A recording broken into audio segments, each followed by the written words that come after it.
Once again, good morning. It's still Daybreak Africa for just changing reaching from studio saying on the city. I'm Ezekiel Ogar. This morning we'll be discussing the All-Circle governorship election that took place in Imo State, Bayelsa and Kogi State respectively. Now, we of course have our very own analyst in the house. I'm tempted to say in-house analyst at some point. He's more like a very close friend of the house. Personal Sam Olorunfemi as we discuss this on Daybreak Africa, Sam.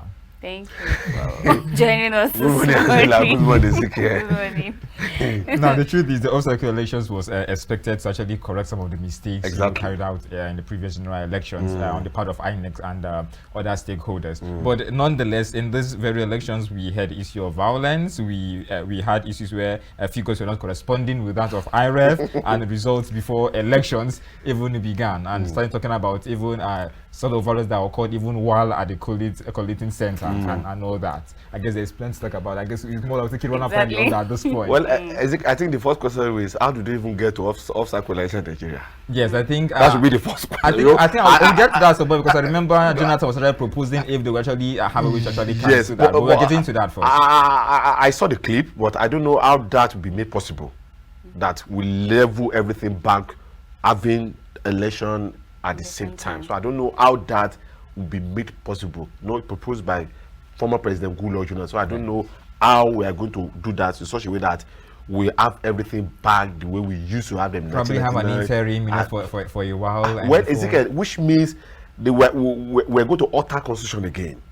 You see now, because in our constitution there's no rule for interim government. In our constitution there's no provision for that. Well, there is actually room for improvisation and then trying to make amends where need be. The question is, all these governors that they're having their tenure now, would they allow that process just to be cut off immediately, just to level back to the national election cycle? That's another question. Just for example, now let's assume one of the governors in the particular say that we have all cycle election. Will you tell me now that because you want to integrate my state back to the normal routine of election, you cut my tenure short, not to complete my 4 years in office? I think the constitution is not for better for worse. We have a constitution and we are actually open to trying to touch it where need be. So I think if it's for the betterment of Nigeria and for the citizens, then we should actually tend to sacrifice certain things just to enable we move forward as a country, because we cannot really just hold back certain things because we believe it's going to inconvenience us as persons. Ezekiel, I agree with you. It is easy, but don't forget that up to now we still have some states that are yet to grant local government autonomy. State House of Assembly autonomies. Who are the big fish behind this? They are the state governors. So you think a sitting governor will allow this to pass in the National Assembly for you not to complete his tenure in office, just to have the system back the way you used to have it in 1999, 2003, 2007, 2011. In fact, it was 2007 that we started having this issue of off-cycle. I could remember that of Ondo State, between Mimiko and Late Agagun, in Osun, between Oyinlola and Aregbesola, same 2007, in Ekiti, Ekiti State off-cycle election, between Segun Oni and Kayode Fayemi. In fact, in Edo off-cycle election 2007, between Adam Oshiomhole and Professor Osubo. In Anambra was 2003, between Obi and Ngige. In Kogi, in Kogi now, in the state I don't want to mention her name now. We saw what happened there, and so on and so forth. So I don't. In fact, when former president was talking about that on national TV, that we need to integrate all these states back to our normal routine having election, I was like, how would it be made possible? And I believe that National Assembly members, I also believe that they heard what former President Goodluck said. Let's see how this will be able to come back to our normal routine. And in fact, to me, it's not too good for our democracy, because if we believe that this off-cycle election will right the wrongs as far as election is concerned in this country. In fact, our permutation before this election was that we are going to see more free, fair, credible elections in Kogi, Imo, or Bayelsa. Even though the pre-election analysis did not see that election in Kogi will be free, fair, and credible. That's the pre-election analysis. In fact, when you look at the pre-election analysis, Ezekiel, you see that in the three states, from January 1, 2023 to November 4, 2023, we recorded 101 violence in three states. 101 violence between January 1 and November 4. Now, when you look at Bayelsa, just only 20 violence recorded before the election. In Imo, 34 violence recorded before this election. In Almighty, God, Kogi has become Almighty state in Nigeria now. Ezekiel, whether I like it or not, has become Almighty. In Kogi, 47 violence recorded before the election. I want to look at Kogi. Kogi is very special in Nigeria. And now talking about violence, we had a situation where we had a lot of security personnel, put into various states in their numbers. And I tend to wonder, even with this, we still have issues of kidnapping at places like Bayelsa and other. But let's go on Kogi for now. I guess Kogi is more like before we go on to Kogi, first of all, you made mention of this cycle elections tending to have an effect on our form of leadership. What other option do you think we can adopt, probably temporarily, before we are able to achieve that aim, that would be able to suit the position we're in right now? Angela, when you look at this off cycle, in fact, we found ourselves here on the issue of electoral malpractice in Nigeria. In fact, when you look at the history of this 8 states issue of off cycle, I think apart from Kogi, is it okay? Kogi, in fact, when you look at the history of Kogi very well, it happens to be when Ibrahim Idris was removed from office and his election was annoyed by a court and so on and so forth. So got to this point at the issue of electoral malpractice in our electoral system in Nigeria. That's why we find ourselves in this off-cycle election in Nigeria today. But we believe that this off-cycle election will correct a lot of things, abnormalities in our electoral system in Nigeria, in such a way that there will be transparency, there will be free contest, and there will be a kind of election in such a way that after the election, even the loser of that particular election will accept defeat of that particular outcome. But what we are seeing nowadays is that even this off-cycle election is even producing more post-election litigation in Nigeria. We saw what happened in Osun State. Don't forget, in 2022 governorship election in Osun State, between the current governor Adeleke and the former governor Oyetola, that election, particular office election, ended at the Supreme Court in such a way that Supreme Court said, no, this issue of multiple vote and so on and so forth that did not even occur in Osun. And in the midst of this office election, that INEC introduced what we call smart card readers in our election in 2015. Don't forget, they got introduced smart card readers in our electoral process in 2015 to give more credibility to our electoral process. From there, we discovered that smart card reader are unable to give us what we wanted. Then we come with the issue of beavers. From beavers, we move to the issue of IREF.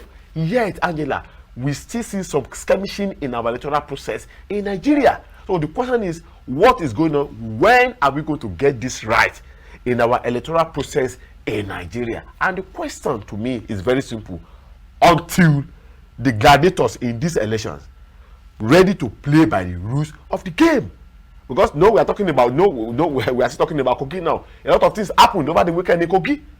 Seen election result before the election. I was like, I've never seen a place where a student will get certificate before graduating from school.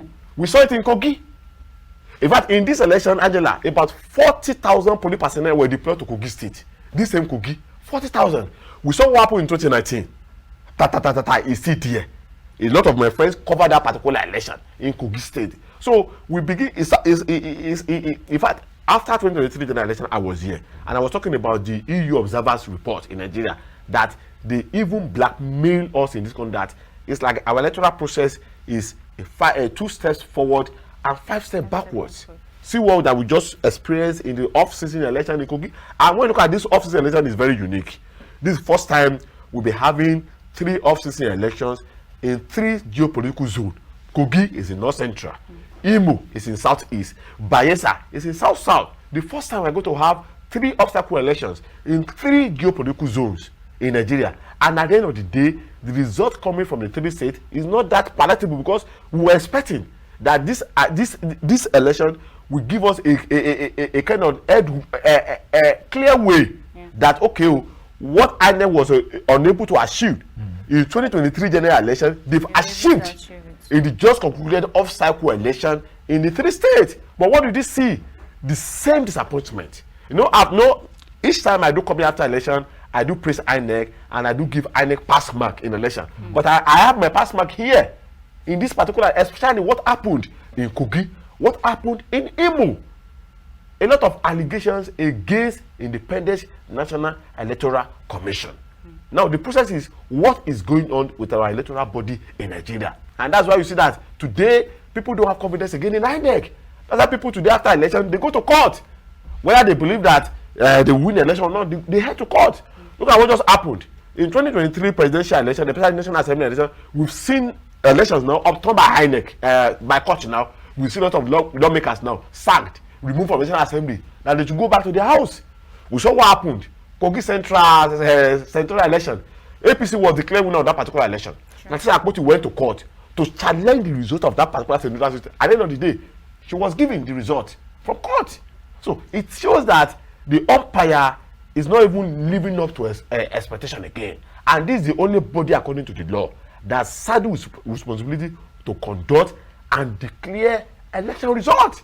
So if this will continue, Angela, it's like we'll be giving room for judiciary to come into our system. Because I've seen PDP candidate in Kogi now say that it's going to court. PDP, a Labour Party candidate in Imo say it's going to court. So it's like people don't even have confidence in the system any longer. And we don't expect this to happen. Because our projection earlier will be with of insecurity in Kogi, insecurity in Imo, and insecurity in Bayelsa. Yes, and when you look at insecurity in Bayelsa, it's like it's somehow minimal than Imo and Kogi. You know, Imo has been in the news, in fact, in the beginning of this year, unknowing government. So we're thinking that this election will be kind of a hotspot again for Imo. But when you look at the violence recorded in the three states, it's like Kogi is taking the lead in this particular election in such a way that we were unable to secure lives and property of our people. Apart from what happened, I think what really happened, in fact, in Bayelsa, we saw kidnapping in Bayelsa. Sure. One INEC official was kidnapped. She was kidnapped in Bayelsa.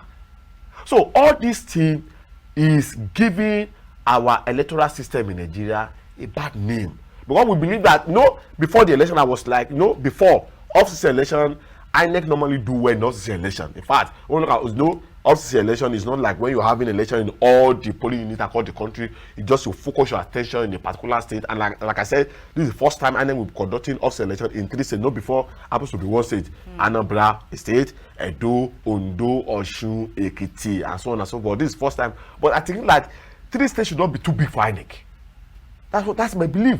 The 3 states should not be too big for INEC to conduct a transparent election. So right now, are you trying to fault INEC for everything that has happened? In some cases, Angela, I will blame INEC. In the first place, in Kogi, let me start from Kogi State. In the EU of Kogi, I will blame INEC. Even though the EU of IREV, INEC also promised that the election will be transmitted on IREV.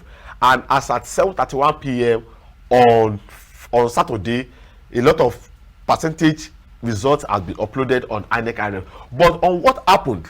That has never happened in our electoral history before. Even though before, on our voter register, we've seen Awolowo's head on our voter register before. But this issue of having result written on Form ECAT before election, Angela, is unprecedented. And to me, immediately INEC came out, released a press statement that they will investigate, and so to me, it's not enough. Up to today now, we are yet to see those behind that particular thing. And that's what we are saying about INEC. If INEC is transparent enough, we ought to have seen those behind that particular EU.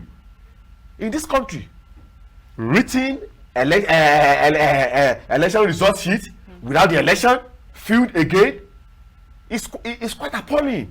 And it's quite bad in our system. So in that particular aspect, we need to go deep into this. We need to investigate this. Because we must not allow this to be swept under the carpet. I've read a lot of reports from INEC press release that they will investigate the matter. No, we are not talking about investigation.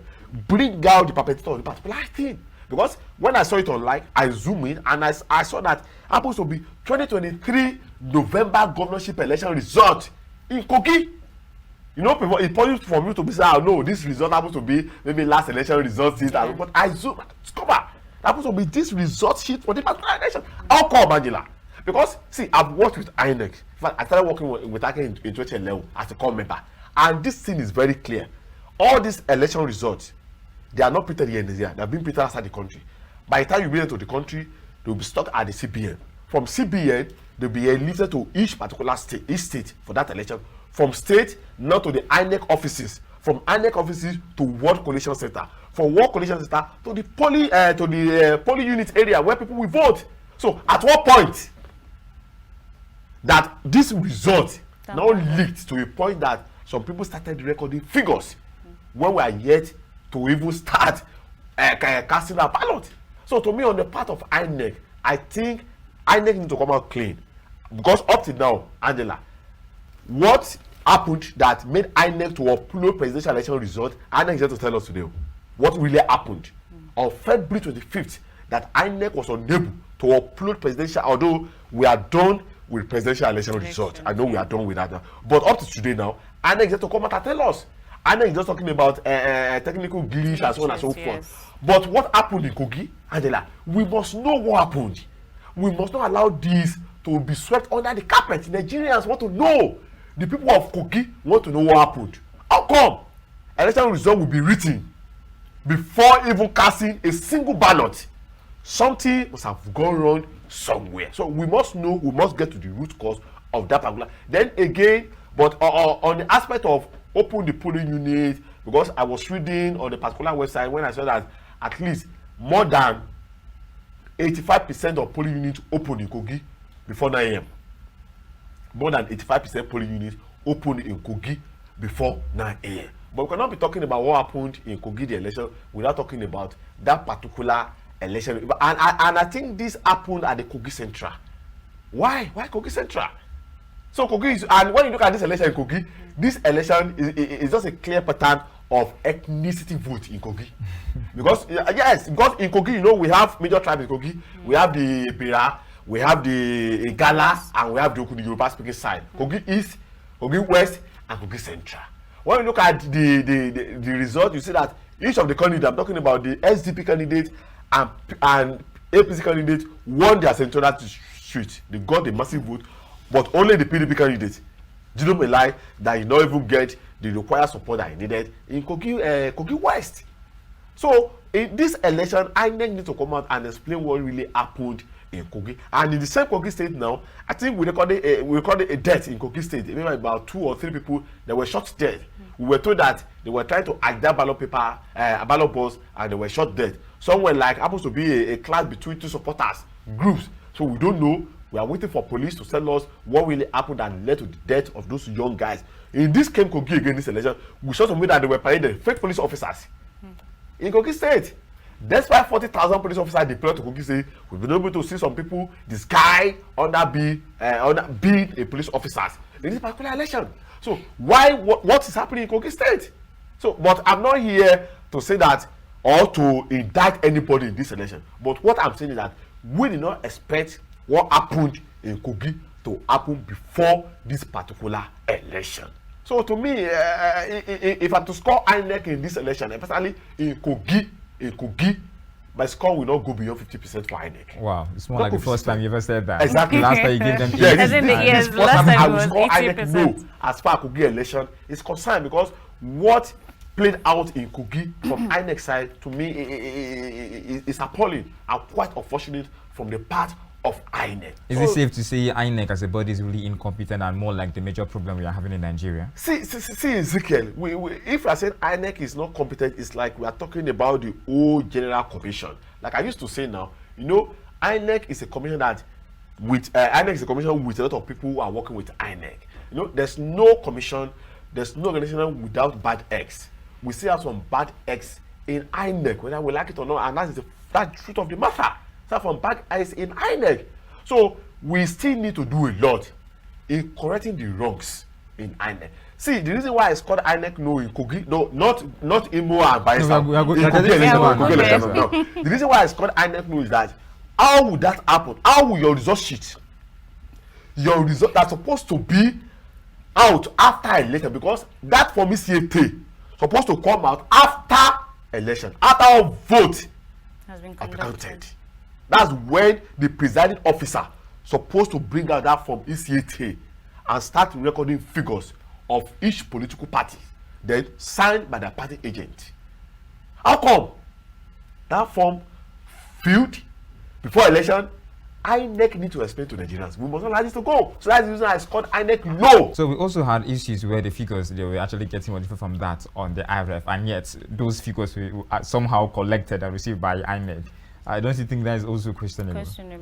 Exactly. And in this election now, I don't want to vote for PDP candidates or that candidate. I think this will be a kind of good evidences for them to go to court and challenge. And that's why I said that in Kogi's election, I will score INEC below 50%. The issue of IREF is that snap the results from ACAT, upload it on IREF, let people, even though we know under Electoral Act Ezekiel that IREF is not a collation center. You don't collate results from IREF. IREF is just for view portal. People from Ondo State here want to know what is going on in Kogi, Imo, and just to have access to see what is going on. Nobody, INEC have said it, nobody should go on the IREF to say they want to collate results. In fact, under our Electoral Act, the law says that election will be collated manually. So which means we'll be using Form CAT to collate election results. But in such a way that the result you have doesn't correspond with what you have on IREF. That's why I said that some those who work with INEC, Ezekiel, needs to be questioned. So me, I will not shift the blame on INEC as a commission, because we are in a place, you deploy people, and all these people working with INEC will train them for some time. They will not just employ you to go and conduct election. You have to have been trained for some time how to do this and that. So what is going on that we are seeing all these coming from INEC and so on and so on, and that's just that we need more sanity in the system. And this what, in fact, our democracy, Ezekiel, lies on INEC. Because that's the only body recognized by the law. No commission can come out to conduct election in Nigeria. No commission can come out to declare. In fact, court cannot even declare the winner in the first place. It's only INEC that is saddled with that responsibility to declare winner of any particular election. But it's like and we call it independent. It's like people are not even depending on the commission again. So it's like the commission is living below expectation of the electorate. So if all these are playing out, then and all these are causing apathy. Even we record voter apathy in Kogi election, this election, Igbo and Bayelsa, because people don't even come out again to vote, because that if I should go and vote, my vote will not count. If I should vote, at the end of the day, the court will overturn my vote. So why should I go and vote again? It's like we are even handing over the process into the hands of the judiciary to determine who wins election or who loses an election. So we see how some bad eggs in INEC, and all this we are saying that we can't continue the process like this if truly we want good democratic system of government. And it has come to a point that at the end of each election, people go to court to seek redress. At the end of the day, you see court upturning a lot of elections in Nigeria. So to me, what played out in Kogi, INEC must come out and explain clearly to Nigeria, because what went down in Kogi over the weekend, majority of Nigeria, especially people outside Kogi who watched the election outside Kogi, they most already were not pleased with what they saw in Kogi, especially from the part of INEC. We believe that we ought to have moved beyond this level. Having a good standard in our electoral system in such a way that INEC will conduct an election, everybody will be pleased, everybody will be happy with the process. Even those that did not even win will not even see any reason to challenge or to go to court. We saw a lot of things on social media, discrepancies, figures, uploading, calculation. In fact, in particular polling unit, the number of accredited voters is, in fact, I think less than the number of the number. You understand now? So what is going on? So we don't want a system flip-flop since 1999. I will not say that we are here to get it right since 1999, Ezekiel. If since 1999 to today, we are here to get it right. At what point are we going to get it right in our electoral system? So INEC still has a lot of work to go. And it's true, I quite understand that the work is enormous on INEC, because it's not easy to conduct an election. But I think INEC is supposed to be using the off-cycle election to rewrite the rules that, if truly we are having this off-cycle election, things will be all right. But we had it right in the Ekiti State in 2022. We had it right in Osun State in 2022, even though that of Osun was challenged by APC. By the end of the day, we saw the judgment from the court. But this Kogi, I keep mentioning Kogi. This Kogi election, we need to find something to do about the Kogi election. Because since inception, since 1999, when we had late Abubakar Haudu, he left office, we have Ibrahim Idris. Idris was removed from office by Sitters of Law and Court. At the end of the day, he came back. We have Kate Idris Wada from Wada. I think Wada completed his 8 years in office as governor of Kogi State. Then we have issue of Yaya Bello coming as a result of death of late Abubakar Audu. So from that particular time, we'll be having EU in Kogi election. So we must get it right as the particular, because election is coming next year in Ondo and Edo State. Well, as regards this issue of violence and corruption from the area of the political parties, because many are actually of the opinion that most of these things that we see playing out in these electoral processes is more like an influence of what these political parties and, you know, all this corruption and violence has to do with the election. So what do you think we can actually do right now to fast track it? Because from what you're also saying now, from what we can see, as time goes on like this, and if we should continue to go on like this, it is going to, you know, hamper our democracy. Exactly. And at the end of it, we don't know what, you know, tomorrow holds. We could probably now fall into the military era, just like everybody has has been scared to, you know, fall back to. But in any case, what's your own idea? What do you think we can actually do now to probably curtail this situation, because it's actually getting out of hand? See, Angela, to curtail this is very simple. Let our political gladiators, let them play by the rules of the game. No, before happens to be the EU of this year of manual processing. At the end of the day, politicians manipulating the system, overvoting, and so on and so forth. At the end of the day, in 2015, INEC came with his smart card readers just to curtail vote buying, overvoting on the election. What did we see? They came up with vote buying. INEC again jettisoned smart card readers. They gave up beavers that will authenticate you, upload results, and so on and so forth. Again, the issue of vote buying on internet in Nigeria. So it borders on the hands of our politicians. Now, for example, all those guys that were caught, fake police officers that were caught in Kogi State, nobody can say that those guys were recruited by INEC officials. That was the politicians. In fact, in Imo, we saw that millions of naira was seized for some people who were going to buy vote. The question is, who getting that huge amount of money to go and buy vote? Politicians. Who are those people causing violence before election, during election, after election? Politicians.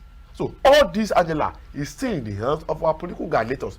They must learn how to play by the rules of the game, because they are the center of this particular game. But since they are at the top, how do we then curtail them from down? Because it's quite difficult. More like they are the rulers. So how do you begin to make them see reasons why? That is what INEC is trying to do. Deploy technology into the system that will make rigging difficult. Deploy technology into the system that will make overvoting that we've seen in the past difficult. A technology they're not exactly depending on. Ezekiel, to me, I think technology have gone far in trying to give us clear and credible process. But you know that, like I said, you can't be conducting an election without taking the political gladiators into cognizance. And this is your vote by no. In fact, you have to see 2023 presidential election and governorship election. You need to see the mode adopted by politicians. The mode they use to buy votes in that election. They don't go with cash again. Because in our electoral process, you will discover that we've never had the presence of EFCC in the polling unit before. We started in 2022 in Ekiti State. Since EFCC in this election, I was told and we saw that EFCC DSS bombarded the political polling unit of one of the candidates in this particular election because of vote buying. So anytime you deploy a technology, you see them manipulating the process, maneuvering their way, coming up with another session. But I believe that the only way we can use to curtail this process, Angela and Ezekiel, if you ask me, the only way we can use to curtail this process is that let us have what we call electoral tribunal. Now, if we have electoral tribunal, it will help us to curtail all these electoral malpractices in our system in such a way that, before now, when you have the issue of destruction of election, at the end of the day, the election will still continue. But I came up with the guideline. But any polling unit that will have a destruction of process, the election of that particular polling unit will be cancelled, will be not avoid. What do we see?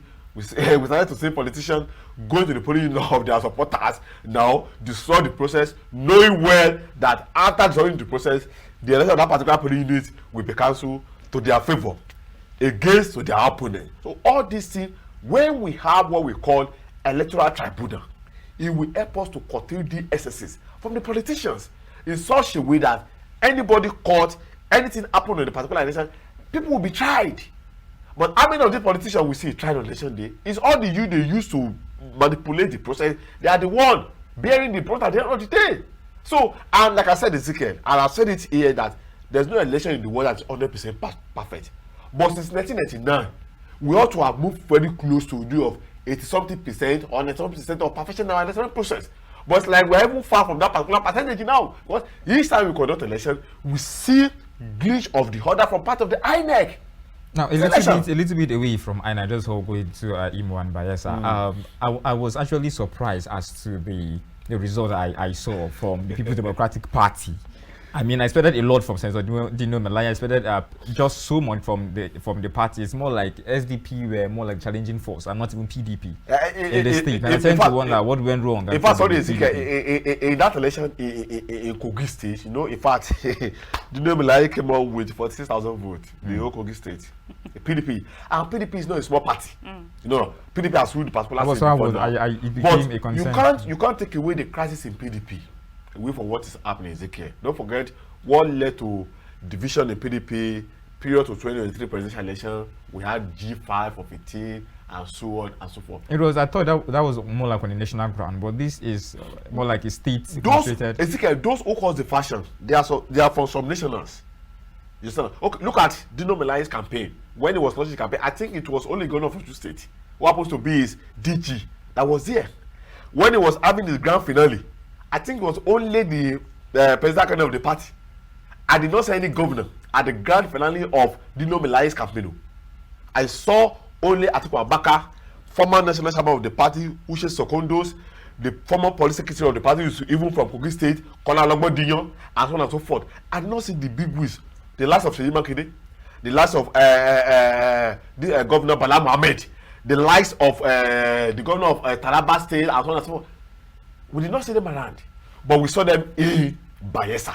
Because I even watched the campaign in Bayelsa. I watched them in Bayelsa. So I think that one also played out in Kogi governorship election, particularly the PDP. I'm not surprised that SB came second.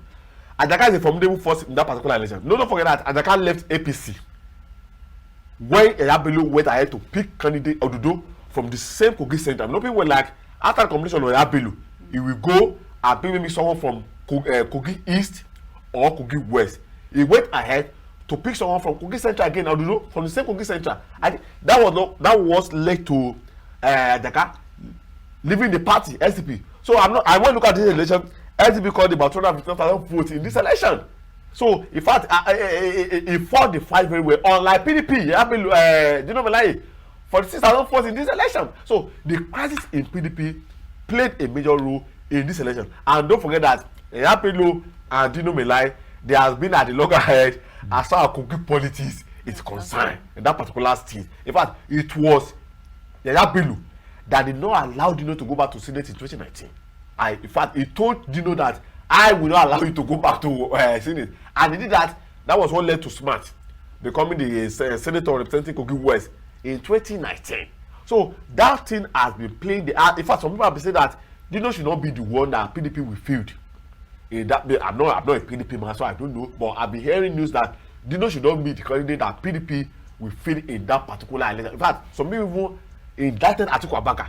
Like Atiku Abubakar influenced the picking of Dino Melaye. We know the role played by Dino Melaye during the presidential election. In fact, he's one of the spokespersons to Atiku Abubakar. So someone like Atiku Abubakar single-handedly nominated Dino Melaye to become the PDP flag bearer in Kogi State. And like I said, you don't see much governors, PDP governors in Kogi to campaign for Dino Melaye. So I think that one also played out to what we saw in the last off-cycle election.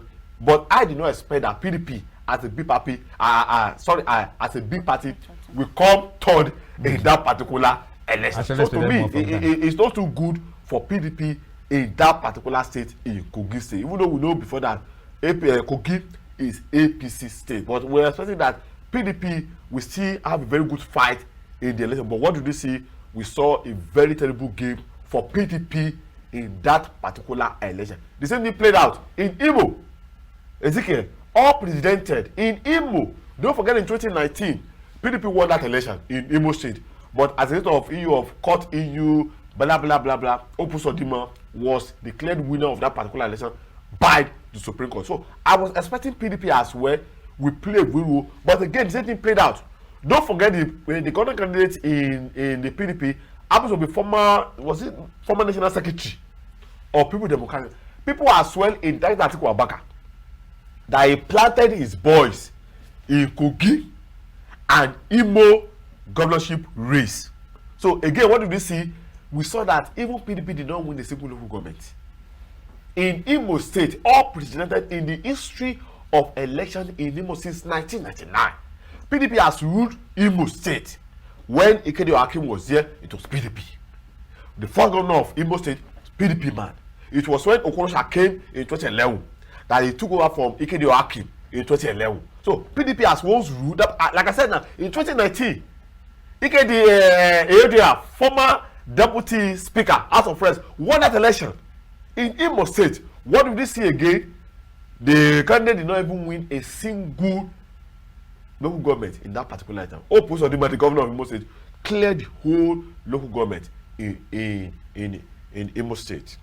Now let's talk about Opusodima and the state. Now there was a feat that actually took place in Imo State actually tends to get my attention. We have a difference of 540,000 votes to that of PDP, which was 71,000, and the fact where the incumbent actually tend to clear out the entire local government. I never knew he was that loved in Imo State. I mean, I never knew a man could be that loved. Well, Ezekiel, I think the Imolite will be the one to tell us how much they love their governor. But I don't expect. You see, it's unheard. When, although we know that it happens to be a sitting governor in that particular state, true. But I think apart from Ekiti, for what we saw in 2014 when Fayose won all the sitting local government in Ekiti State, we've never seen a candidate. Oh, we have seen even better now. Whether you are incumbent or you are not incumbent, to clear the. In fact, Buhari that was incumbent in 2019, when the concerned president left, he did not win the entire country. But the governorship election, because although in my prediction, I saw it coming that APC likely to retain Kogi, Imo, and PDP Bayelsa State. But I did not see that Governor Opusodima will retain the old 20 something, was it 27 or 20 something local government. In Imo State, he cleared all the local government in Imo State. Ezekiel, no, when you look at, no, we have key local government in Imo State. Okay, 27 local government. We have key local government in Imo State. And when you look at the margin is so wide, Ezekiel. Like what you said, we don't know. Despite all the allegations from Labour that is owing salaries and so on and so forth. When you look at Owerri Municipal, APC called 5,000 votes there, PDP 2,000 votes there. Now, when I'm talking, when you look at Owerri North, I'm looking at key local government. Owerri North, Hope got 8,000 votes there, PDP got 3,000 votes there. Now, when you look at Oru West, that's the key local government, Oru West, Hope got 38,000 votes there, PDP Ezekiel. PDP Ezekiel, Naira 87 votes. 987 votes. Now, when you look at Owerri West again, Hope got 9,000 votes there, PDP 3,000 votes. When you look at Oru East, APC 67,000 votes, PDP 2,000 votes. So, Okigwe government, Okigwe again, one of the key local governments in Imo, APC 55,000 votes, 55,000 votes. Ezekiel, PDP 1,688 votes. That particular local government. Now, Idiato is one of the key local governments in Imo State. APC got 16,891 votes. PDP got 2,000 and something votes. Now, when you look at Idiato Northeast, one of the key local governments again, APC got 5,000 votes, PDP 2,000 votes, and overall APC 540,000 votes. 540,000 votes. PDP 71,000 votes. Now, when you look at in Kogi governorship election, presidential election, in that particular state, APC won that particular state in Kogi. Now, in Imo, in presidential election, Labour Party won that particular state with wide. Obi had about 370,000 votes in Imo State. But what did you see? What did you play at now? Imo State in this election, they got 64,000 votes in this election. Now, when you go to Bayelsa, and we are coming to Bayelsa State, PDP won that particular state. Again, same thing played out. But in Imo State, I did not expect. Even though in Imo State, we know what we call vote by in Imo State too. People cannot do that. We know what we call violence, chemical of violence in Imo State. We witnessed that in that particular election. And so on and so forth. In fact, as a matter of fact, the Labour candidate said in Imo State that he will be going to court to challenge the election result in court. So, when it is true that someone will win, but in a situation, Ezekiel, where someone will clear the whole local government in an election, to me, I'm not saying the election is not free, I'm not saying it's not clear, but to me, that is strange in our electoral system. I'm not faulting the process. People who contested the election have right to go to court and challenge. I'm not here to challenge the election, but I said that to have won the whole 27 local government. In fact, people have been talking about this election. That how can they? It is true it is sitting governor. We know the power of incumbency in this election, but for an incumbent governor to have cleared the whole 27 local government, well, what a miracle working election! Like I said, he must be really loved. What a miracle working election in Imo State, Ezekiel. I'm on repeat. What a miracle working election in Imo. Well, let's give kudos to Imo Light that troop out with their numbers, and guess what? Less than 30% of voters came out in this election to vote.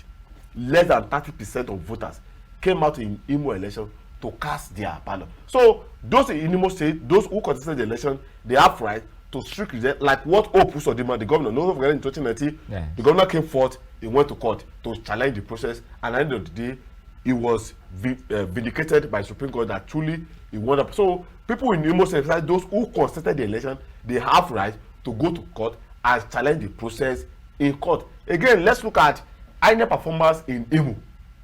Ezekiel, you know, we did not see what we saw in Kogi, this issue of a student getting certificate before graduating for it. I've never seen that. I went to school, but I've never seen that in school. You see, whereby a student we have certificate before graduating for a particular school, but we saw that in Kogi, and those who are from Kogi State, we greet them that their state is doing well in a particular election for INEC. So, but in Imo, we did not see that. But even though we saw drama that played out at the collation center, when a particular agent for a particular political party was manhandled, was abused, assaulted, and in fact, that's quite unfortunate again in our electoral system in Nigeria, because at that particular collation center, he has right to ask questions.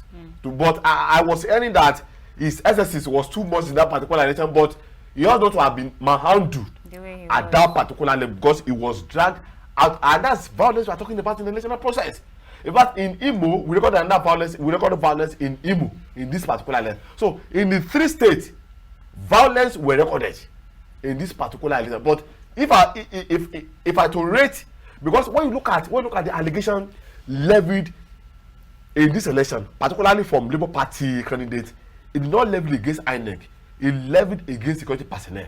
In fact, in Imo, we saw a video where the officers of Nigerian Security and Civil Defense were manhandled, and they levied allegation on a particular party. We are not here to mention any political party, but they mentioned a particular party responsible for manhandling of officers of NSCDC in Imo.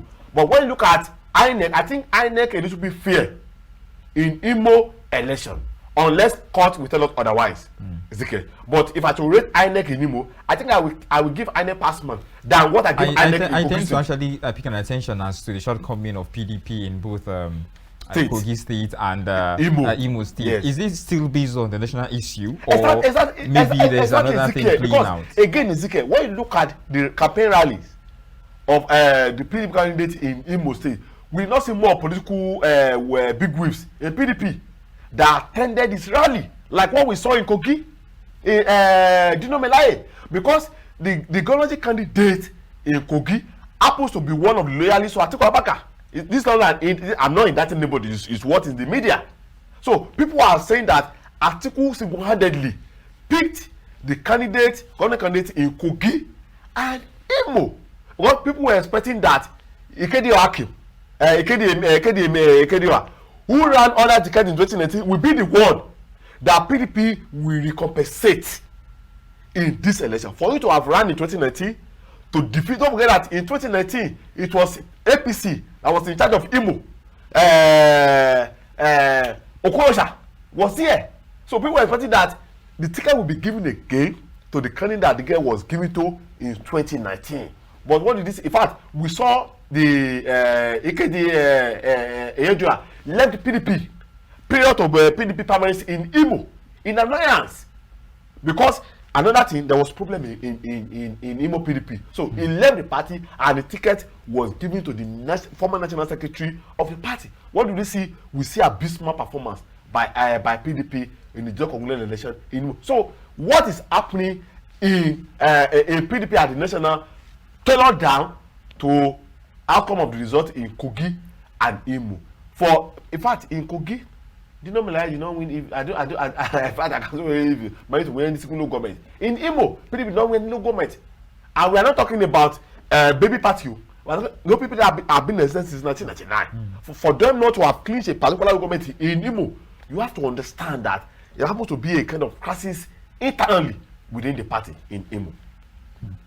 Hopefully, I really hope they get actually set to this issue, because it's more like that's been prior elections and even after. Yes, it's affecting the party. It's affecting the party, and that's the truth of the. In fact, recently now, I think a video came out when the PDP Governors Forum, Governor Taraba said, "Follow Mr. President."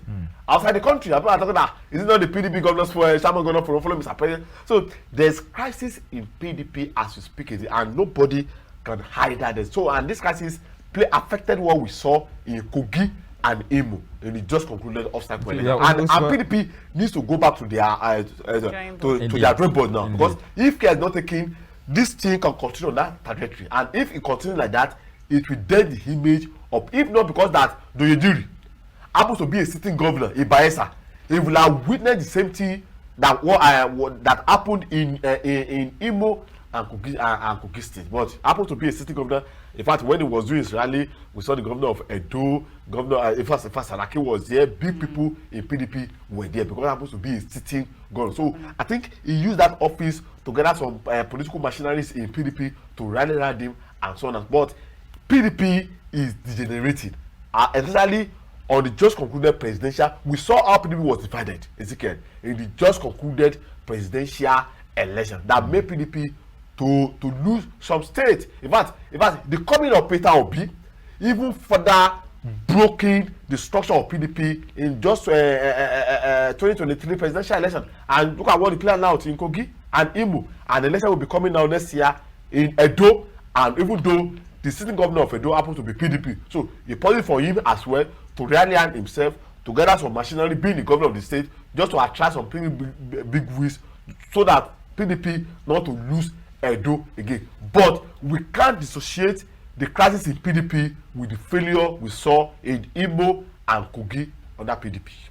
Anyways, we're out of time. Thank you so much for joining us this morning on Daybreak Africa. Thank you, Angela. It's always wonderful having you around to analyze some of these political issues. Thank you, Angela. Anyways, we tend to hope that some of our leaders, and even INEC in particular, tend to say that there will be a stop to some of these irregularities we tend to see in our electoral system, because it is actually hampering our system. And very soon, we don't know where it will land us to if it continues like this, but hopefully we won't get there.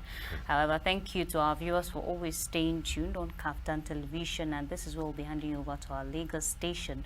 To stay tuned while I sign out. I am Angela Daku. You have a wonderful day ahead. I remain Ezekiel Ogar.